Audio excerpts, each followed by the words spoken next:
हर खबर पर होगी आपकी पकड़। डाउनलोड कीजिए एबीपी लाइव ऐप। तो सरकार की दलील है कि बरसात के दिनों में लकड़ी का पुल हटाकर वहां पीपे का पुल नहीं बना सकते हैं, क्योंकि बारिश में पीपे के पुल का निर्माण शुरू करते हैं तो वो पीपे का पुल बह जाएगा। बारिश खत्म होगी तब जाकर पीपे का पुल बना दिया जाएगा। तो घंटी बजाओ पूछता है, क्या तब तक शिवदेवी की तरह दूसरे नागरिकों को मौत के डर में लकड़ी के पुल पर छोड़ देना सही है?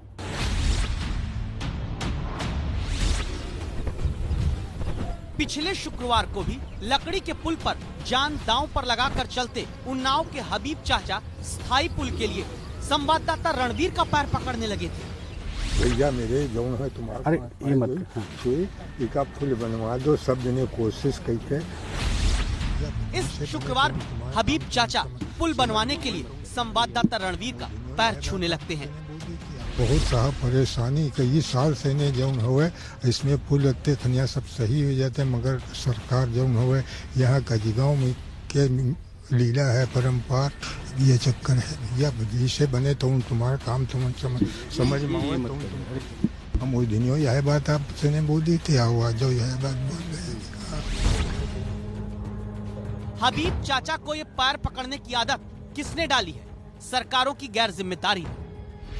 आजादी से पहले जन्म लिए गुलशन बाबू हाथ जोड़ने लगते हैं सिर्फ एक पुल के लिए। हमारी उम्र हो गई 80-90 साल की और ये तुम नाले सब देखते देखते चले आए। आज हाथ जोड़ रहे हैं, ये किसके? सरकार के लिए जोड़ रहे हैं? ऊपर वाले का हाथ जोड़ता हूँ भैया। सरकार पे भरोसा नहीं है?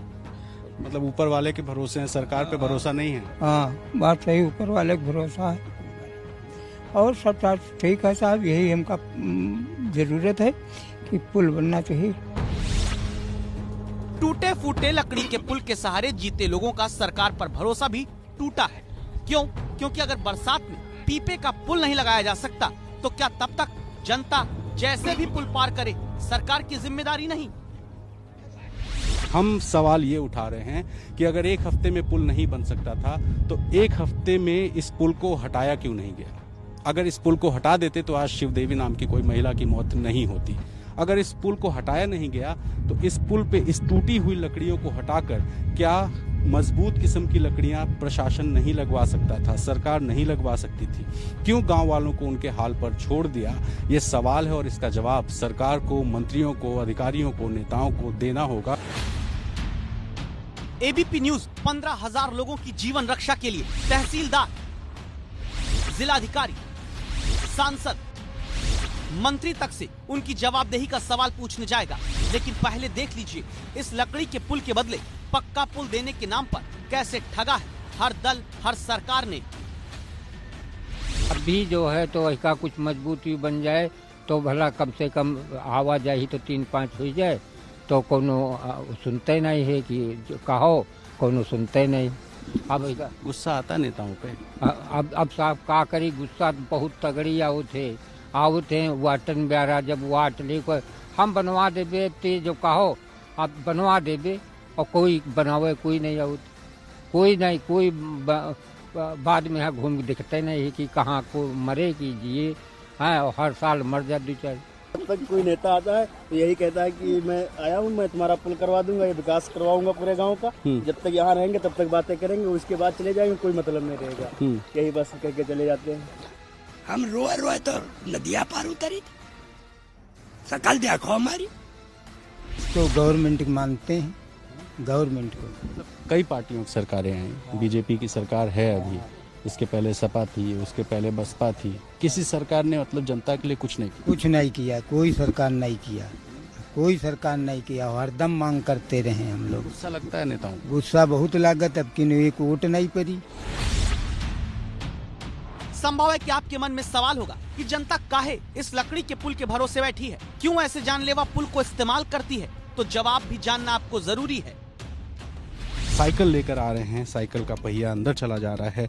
यहाँ हालात देखिए, मैं जहाँ खड़ा हूँ यहाँ पर ये जो बांस है ये बिल्कुल धंसता जा रहा है और स्थिति ये है कि ये बिल्कुल टूटे हालत में है। यानी कि ऐसे हालात हैं जहाँ शायद मैं आगे ना पहुँच पाऊँ। इनका इंतज़ार करता हूँ जो साइकिल लेके आ रहे हैं और इनसे बात करने की कोशिश करूँगा। क्या नाम है आपका? फुरकान। यही रास्ता है, यहीं से आना जाना होता है और कोई विकल्प नहीं है? औरास होके जाना पड़ता है, काफी लंबा पड़ता है, गरेर है, लमसम 15 किलोमीटर पड़ता है उधर से जी। इसीलिए आप लोग ऐसे जान जोखिम में डाल के चले जाते हैं? क्या करें, अब रास्ता यही ज्यादा सामने बैठता है। यानी सई नदी के उस पार 15,000 की आबादी वाले इस गांव के लोगों के खेत हैं। 15 किलोमीटर दूर बने पुल से कैसे जाएं? इसलिए ये लकड़ी का जुगाड़ वाला पुल ही सहारा है। जो जाड़े के मौसम में कुछ लकड़ियों को आप बेकार समझ के जला देते हैं, उस तरह की जो लकड़ियां हैं, उन लकड़ियों को देखिए कैसे लगाया गया। ये पुल की हकीकत है।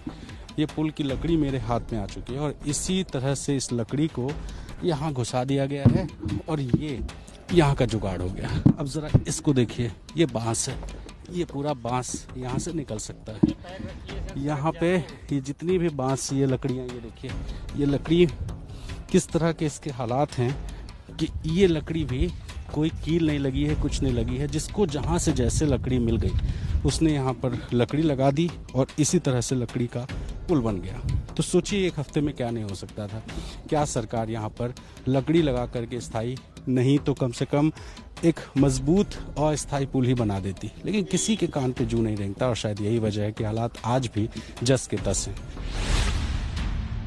जू नहीं रेंगती है तभी तो एक जानलेवा पुल के सहारे लखनऊ से 30 किलोमीटर दूर जनता जीती हुई मिलती है। और जब इसी पुल की टूटी फूटी लकड़ी से गिरकर शिवदेवी की जान चली जाती है तो एसडीएम लिखी गाड़ी में आए तहसीलदार जिम्मेदारी पूछने पर भागने लगते हैं सवालों को सुनकर।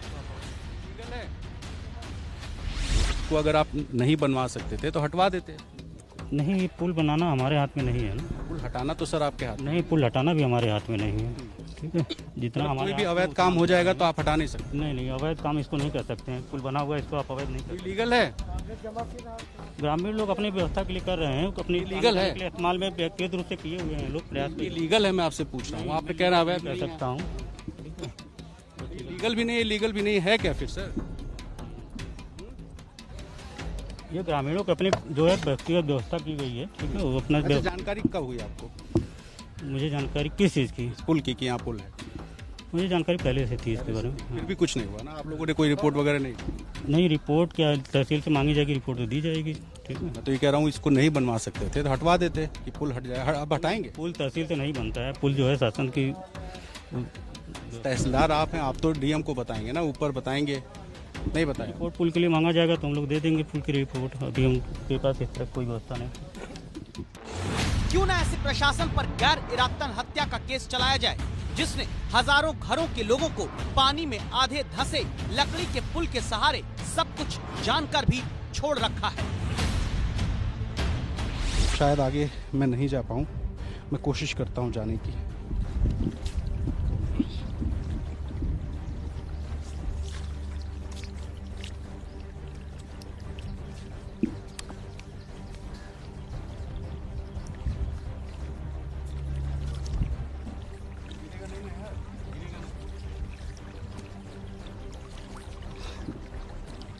क्या कर रहे हैं? बाहर ये नहीं टूटा ना। जहां कदम रखने पर कभी भी नदी में गिर जाने का डर हो, वहां जनता को संविधान के आर्टिकल 21 से मिले सुरक्षित जीवन जीने के अधिकार को प्रशासन तोड़ रहा है। और उन्नाव के डीएम रविंद्र कुमार कहते हैं, ये संज्ञान में आने पर कि लकड़ी का पुल है और संभवतः स्थानीय स्तर पर बनाया गया है, मैंने तत्काल अधिशासी अभियंता पीडब्ल्यूडी को बुलवाया था और इसमें अग्रिम कार्रवाई करने के लिए कहा था। जो एससी पीडब्ल्यूडी हैं उनको भी कहा गया था। कहाँ गई फिर वो तत्काल कार्रवाई की बात? क्योंकि अब तक लकड़ी के इसी पुल के भरोसे जीते 15,000 लोग एक महिला की मौत के बाद भी पुल की लकड़ियों को खुद सही करके अपनी जिंदगी में खतरा मोल लेते संवाददाता रणवीर को नजर आए हैं। एक हफ्ते में कोई अधिकारी आया है इस पुल को देखने, इसको ठीक कराने, कुछ करने? इसको ना कोई ठीक कराने आया है, ना कुछ कोई सुनवाई नहीं हुई है। इसीलिए तो ये सरकार को। दिन भर में कितनी बार इस तरह मेंटेन करते हैं? पुल पर एक दिन में लगभग 2 बार एक खर निकाला जाता है, तभी से बचा है, नहीं तो बह गया होता अब तक। घंटी बजाकर नींद तोड़ने वाला सवाल यही है कि अगर बारिश के कारण अभी पीपे का पुल तुरंत नहीं बन सकता, तो क्या 7 दिन में इस लकड़ी के पुल को ही प्रशासन सही नहीं कर सकता था? जवाब पूछने के लिए एबीपी न्यूज संवाददाता नीरज पांडे उन्नाव से रिकॉर्ड मतों से जीतने वाले सांसद साक्षी महाराज के पास दिल्ली में पहुंचते हैं। आप लोग एक छोटा सा पुल नहीं बनवा पा रहे अपने क्षेत्र में। मेरे यहाँ मुख्यमंत्री जी आए थे, तो मैंने मंच से यही बिंदु उठाया था, माननीय मुख्यमंत्री जी, 2 महानगरों के बीच में उन्नाव के साथ सौतेला व्यवहार हो रहा। योगी जी मुख्यमंत्री हैं, मोदी जी प्रधानमंत्री हैं, साक्षी महाराज का नाम बढ़ाए सांसद बनेंगे, उन्नाव का विकास होगा, लेकिन आज भी मैं कहूंगा कि उन्नाव के साथ न्याय नहीं है। जिन्हें पुल बनवाने के लिए आवाज उठानी है, वो सांसद जी खुद ही अपनी सरकार में टूटे हुए लकड़ी के पुल की तरह लटक कर कहते हैं हमारी कोई सुनता नहीं, और पुल बनाने का जिम्मा जिन मंत्री केशव प्रसाद मौर्य के विभाग पर है, वो जवाब देने के लिए मिलते नहीं। पिछले हफ्ते शुक्रवार को लकड़ी के पुल की कहानी दिखाने के बाद केशव प्रसाद मौर्य के दफ्तर ने हमसे संपर्क किया और कहा कि उचित कार्रवाई होगी, और सोमवार को उप मुख्यमंत्री ने ट्वीट करके जानकारी दी कि लकड़ी का पुल बनाया जाएगा। लेकिन आज महिला की मौत के बाद केशव प्रसाद मौर्य कैमरे पर आने को तैयार नहीं हैं, और ऑफ रिकॉर्ड उन्होंने कहा कि अब जो भी होगा उचित होगा और कार्रवाई होगी। यानी वो आश्वासन दे रहे हैं कि अब गांव में बहुत जल्दी ही पुल बनेगा, लेकिन कैमरे पर आकर ये बोलने को तैयार नहीं है। इसीलिए आज एबीपी न्यूज की राय है, उन्नाव में लकड़ी के जानलेवा पुल की जगह तुरंत स्थायी पुल के निर्माण का काम शुरू हो। जब तक नया पुल नहीं बनता, नाव या दूसरे इंतजाम प्रशासन करे।